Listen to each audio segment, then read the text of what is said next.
제13호 태풍 링링이 한반도 서쪽을 휩쓸었습니다.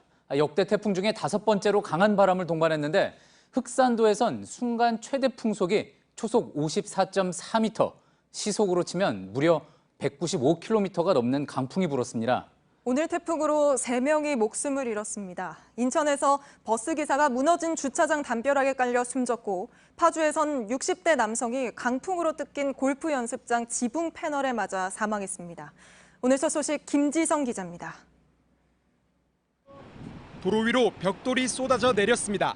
담벼락은 흔적만 남았습니다. 오늘 오후 2시 40분쯤 인천의 인하대병원에서 주차장 담벼락이 무너졌습니다. 버스 운전기사 38살 A씨가 깔려 목숨을 잃었습니다. 이 주차장은 평소 버스 회차 장소로 쓰였는데 사고 당시 A씨는 주차장에 버스를 세우고 이 담을 지나다 변을 당했습니다. 사고 당시 인천엔 초속 30m가 넘는 강한 바람이 불고 있었습니다. 경기 파주에서는 골프 연습장의 건물 지붕에서 보수공사를 하던 60대 직원이 숨졌습니다. 연습장의 지붕 패널이 바람에 뜯겨 날아갔고 이를 미처 피하지 못한 것으로 파악됐습니다. 경기 고양시의 한 테마파크 야외에 설치됐던 물놀이 미끄럼틀도 힘없이 날아갔습니다. 확 소리가 깜짝 놀랐어. 이런 일이 처음이에요. 여기 쳐서 어떤 일이 있었는데 사고 당시 영업을 하지 않아 인명피해는 없었습니다. 같은 시각 옆 도로에서도 아찔한 상황이 벌어졌습니다. 아파트 공사장 외벽의 안전망이 심하게 흔들리고 있습니다. 경찰은 도로 한쪽을 아예 막고 교통 통제에 들어갔습니다. 다행히 안전망은 떨어지지 않았습니다. 상가 유리창이 깨지고 아파트 유리창도 날아갔습니다. 오늘 하루 경기도에서만 2천여 건의 태풍 피해 신고가 접수됐습니다. JTBC 김지성입니다. 충남 보령에서는 70대 할머니가 숨졌습니다. 창고 시설물을 점검하다가 강풍에 날아간 걸로 보이는데 20m 떨어진 옆집 마당에서 발견됐습니다. 태풍이 훑고 간 서해안 쪽의 피해 상황을 정영재 기자가 전합니다. 태풍 링링이 충남 서해안으로 접근하던 오늘 오전 보령 소방서에 신고가 접수됐습니다. 강풍에 농작물이 걱정돼 집에서 나간 74살 최모 할머니가 숨진 채 발견된 겁니다. 이 트랙터 위에는 두꺼운 함석 지붕이 하나 있었습니다. 지금은 온데간데 찾을 수가 없는데요. 할머니는 이 트랙터 뒤에 있는 깨밭에서 일을 하고 있었습니다. 강풍이 불면서 지붕이 날아갔고 할머니는 20m 떨어진 옆집 마당에서 쓰러진 채 발견됐습니다. 제가 빠른 걸음으로 걷고 있는데 상당히 먼 거리입니다. 지붕은 할머니보다 더 날아가 집 뒤편 전봇대를 부러뜨렸습니다. 태풍 피해는 서해안에 집중됐습니다. 건물 옥상에 있던 구조물이 바람을 타고 한참을 가다 맞은편 카페를 덮쳤고 고압선이 끊어져 불도 났습니다. 많이 놀랐죠. 집이 무너지는 소리가 나갖고 우리 집이 무너지는 줄 알고. 오피스텔 건물 옥상의 통신탑은 부러졌고 경찰서가 내걸었던 간판은 망가졌습니다. JTBC 정영재입니다. 전국에서도 바람이 가장 강하게 분 곳은 전남의 흑산도였습니다. 항구에 묶어놓은 어선들이 가라앉을 정도였습니다. 초속 54m의 바람이 어느 정도 위력인지 정진명 기자가 현장에서 전해드립니다. 집채만한 파도가 방파제를 쉴 새 없이 때립니다. 방파제 옹벽은 파도에 쓸려 나갔습니다. 이곳의 순간 최대 풍속은 초속 52.5m. 인근 흑산도 항구입니다. 피항한 어선들이 파도에 크게 흔들립니다. 결국 5척이 가라앉았고 한 척은 뒤집혔습니다. 이곳의 순간 최대 풍속은 초속 54.4m였습니다. 2003년 태풍 매미가 초속 60m의 바람을 기록한 것을 비롯해 2000년 뿌라삐룬, 2002년 루사, 2016년 차바에 이어 역대 5번째 강풍입니다. 목포에서는 3,000톤급 해상 크레인이 밧줄이 끊겨 떠내려갔습니다. 강한 바람은 육지에도 크고 작은 상처를 남겼습니다. 아파트 주민들의 쉼터로 사용되던 정자입니다. 하지만 강풍의 기둥이 부러졌고 보시는 것처럼 폭삭 주저앉아 원래 형태를 알아보기 힘들 정도입니다. 전북 남원에선 아파트 지붕 덮개가 날아가 주차된 차량 10대를 덮쳤습니다. 수확철을 맞은 과수원은 쑥대밭이 됐습니다. 배와 사과 등이 700헥타르 넘게 떨어졌습니다. 밭에도 지금 어떻게 된지도 모르고 많이 떨어져가지고 지금 마음이 아파요. 아무튼. 역대급 강풍은 곳곳에 큰 상처를 남겼습니다. JTBC 정진명입니다. 올 들어 태풍이 한반도 주변을 지나간 게 5차례인데 서울과 수도권에 직접 영향을 준 건 이번이 처음입니다. 수도권의 피해 상황을 현장 연결해 알아보겠습니다. 자, 오유정 기자, 지금 있는 곳이 바람에 교회 첨탑이 떨어져 나간 서울 창동이죠. 지금 뒷모습을 보니까 현장은 어느 정도 정리가 된 것 같군요.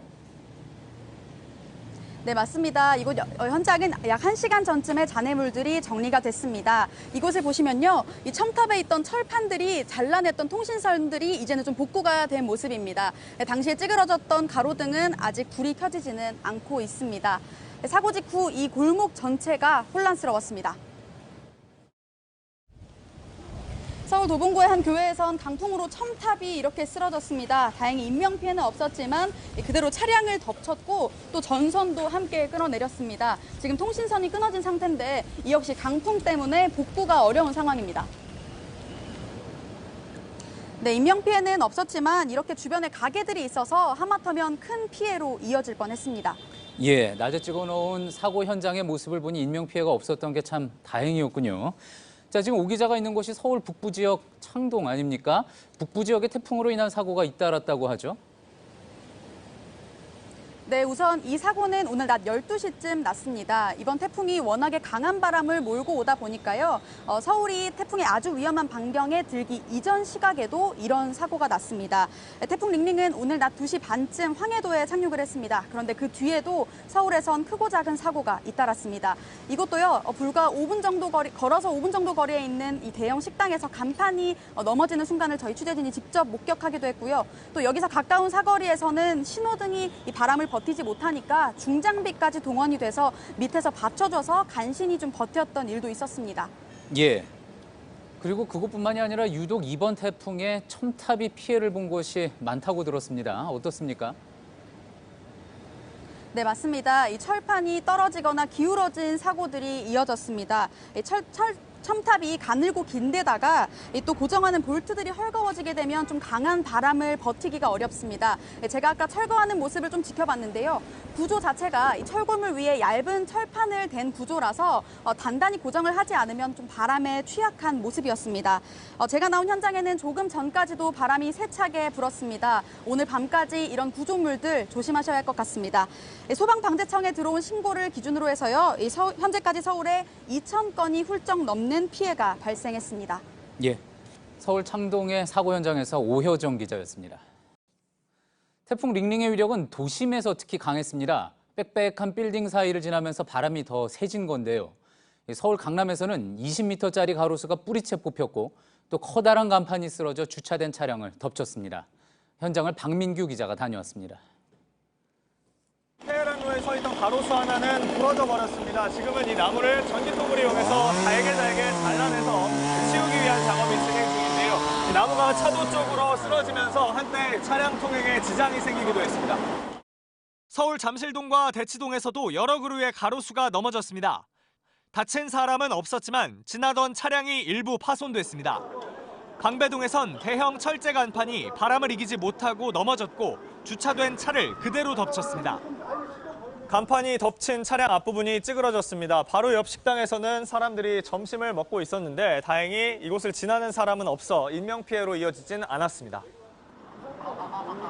근처에서도 간판이 차를 덮치는 비슷한 사고가 났습니다.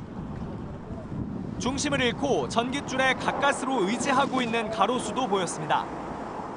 이번에는 지하철 교대역 10번 출구와 민도입니다. 넘어진 나무가 길을 아예 막고 있는데요. 둘레가 1m가 넘고 키도 20m 이상 되는 나무입니다. 하지만 뿌리째 뽑혀버렸습니다.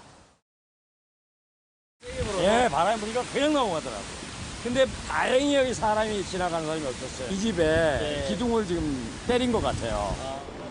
강풍 예보에 시민들이 대체로 외출을 자제하면서 서울 강남 일대는 비교적 한산했습니다. JTBC 박민규입니다. 오늘 많은 시민들께서 저희 JTBC의 제보 영상과 사진을 보내주셨습니다. 아슬아슬하고 긴박했던 시민들의 하루가 그대로 담겨 있었습니다. 이수진 기자가 정리했습니다. 몸이 들리잖아, 지붕 때문에. 슬레이트 지붕을 붙잡고 몸으로 누릅니다. 옥상 한쪽에선 떨어진 벽을 잡고 버텼습니다. 바람과의 사투는 30분 넘게 이어졌습니다. 나무가 흔들리고 자동차도 더디게 나갑니다. 어떡하냐. 태풍을 뚫고 가던 배달원이 기둥에 의지해 바람을 견딥니다. 오토바이는 뉘어놨습니다. 시민 4명이 나서 구조하고 나서야 도로 한복판을 벗어났습니다. 목재 가건물이 통째로 날아가고 나무가 쓰러집니다. 당황한 시민이 건물 안쪽으로 달려갑니다. 아슬아슬한 상황은 곳곳에서 벌어졌습니다. 건물 벽에 붙어 있던 철제 구조물이 천막과 함께 나부끼거나 신호등이 부러지기도 했습니다. 아예 베란다가 통째로 바람에 뜯겨나간 곳도 있습니다. 건물 밑을 지나던 행인이 유리창에 맞아 부상을 입었습니다. 방치된 공사장도 상황은 심각했습니다. 임시시설물 위 기중기는 아래로 떨어질 듯 좌우로 흔들립니다. 태풍 대비를 해두지 않은 컨테이너는 나뭇잎처럼 뒤집혔습니다.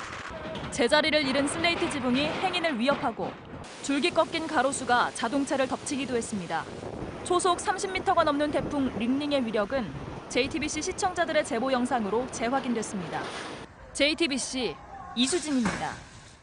예, 이번 태풍 링링은 빠르고 강한 힘으로 방향을 틀지 않고 서해안을 타고 곧장 올라왔습니다. 이 13호 태풍 링링의 특징을 좀 더 자세히 짚어보겠습니다. 자, 박상욱 기자. 자, 태풍이 한반도에 접근하면서 보통 약해지거나 했었는데 이번엔 그러지 않고 계속 점점 강해진 것 같습니다.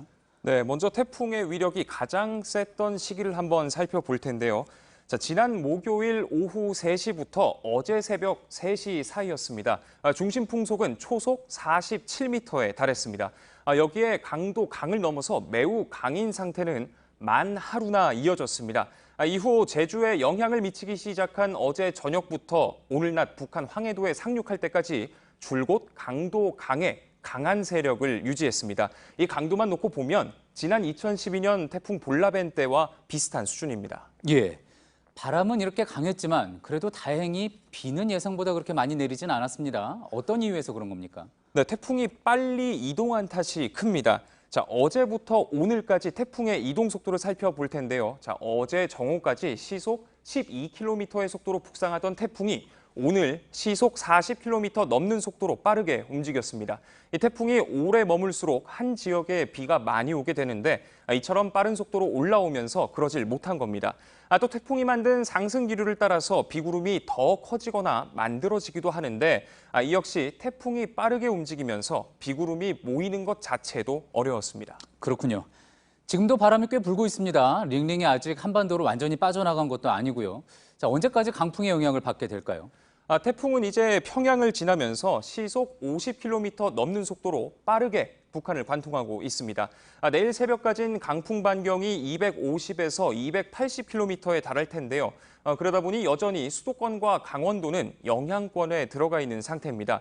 이들 지역은 오늘 밤 늦게야 강풍 반경에서 벗어날 것으로 보입니다. 예, 근데 링링이 이렇게 지나가도 또 다른 가을 태풍이 찾아올 수 있다고 하죠?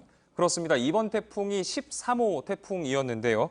이미 15호 태풍 파사이가 일본 열도를 향하고 있습니다. 자, 태풍이 만들어지는 북태평양을 살펴보면 그 이유가 보입니다. 여전히 해수온이 30도를 넘는 곳이 남아있고 해양 열 용량 역시 높은 상태입니다. 이 열 용량은 바다가 품은 에너지인 셈인데 40에서 50km 줄이 넘으면 태풍 발달에 영향을 미치기 시작합니다. 그런데 지금 적도 부근은 열 용량이 무려 175km 줄이 넘고 있는 상태고 필리핀 인근 역시 100km 줄을 넘고 있습니다. 상황이 이렇다 보니 태풍의 첫 씨앗이라고 볼 수 있는 열대 요란이 곳곳에서 만들어지고 있는데요. 언제든 이 열대 요란은 열대 저기압으로 또 열대 저기압은 태풍으로 발달할 수 있습니다. 예, 잘 들었습니다. 박상욱 기자였습니다. 태풍 링링이 가장 먼저 들이닥친 곳 제주였습니다. 그래서 피해도 컸는데요. 바닷속에 있던 바위들이 도로 위로 올라오고 또 비닐하우스는 온데간데 없어지기도 했습니다. 최충일 기자입니다. 공장 크기의 커다란 비닐하우스가 무너져 내렸습니다. 안으로 들어가 봤습니다. 맥없이 꺾인 지지대 사이로 한라봉이 보입니다. 아직 노랗게 익기도 전입니다. 바로 옆 또 다른 감귤 비닐하우스도 마찬가지 상황입니다. 추석 때 출하하려고 전기 열풍기를 사용해가지고 지금까지 해왔는데 참 쏙이 지금 죽을 마음만 있지. 밤사이 링링이 휩쓸고 간 서귀포항 인근입니다. 주변에 무너져 내릴 산도 없는 도로에 바위가 굴러다닙니다. 태풍 링링이 몰고 온 거센 파도에 바닷속에 있던 이런 거대한 바위가 도로 위까지 올라왔습니다. 태풍 링링이 제주와 가장 가까웠던 때는 오늘 새벽 2시, 서귀포 서쪽 150km 지점까지 다가왔습니다. 15,000여 가구의 전기가 끊겼습니다. 갑작스런 정전에 양식장에 있던 넙치 2만 마리가 폐사했습니다. 생존이 안 좋죠. 출하가 안 되다 보니까 원래 그 정도 가져 있질 못하는 출하가 안 되다 보니까 또 정전되니까 피해가 더 컸어요. 식당 자동문이 날아가고 간판이 떨어지는 등 제주에서만 100건이 넘는 피해 신고가 이어졌습니다. JTBC 최충일입니다. 태풍 영향으로 전국 주요 공항에서 항공기 수백 편이 운항에 차질을 빚었습니다. 인천국제공항의 경우 오후 6시를 기준으로 360편 정도가 결항하거나 지연됐습니다. 한편 어제 오후부터 날씨가 나빠진 제주국제공항에서도 국내선 73편과 국제선 24편이 운항을 포기했습니다. 제주를 떠나려던 승객 3,400여 명도 발이 묶여 다시 숙소로 돌아가는 등 피해를 봤습니다. 공항공사는 조금 전부터 제주에 도착하는 일부 항공편이 운항을 재개했다고 밝혔습니다. 오늘 밤 태풍 링링의 관통에 지나가는 북한 역시 비상이 걸렸습니다. 조선중앙통신은 김정은 국무위원장이 어제 노동당 중앙군사위원회 비상 확대 회의를 소집해 링링의 위력과 경로 등을 보고받고 대책을 지시했다고 보도했습니다. 북한이 태풍에 대비해 중앙군사위까지 소집한 건 이례적입니다. 조선중앙TV도 오늘 오전 10시부터 재난특별방송을 편성해 태풍 관련 소식을 집중적으로 전했습니다.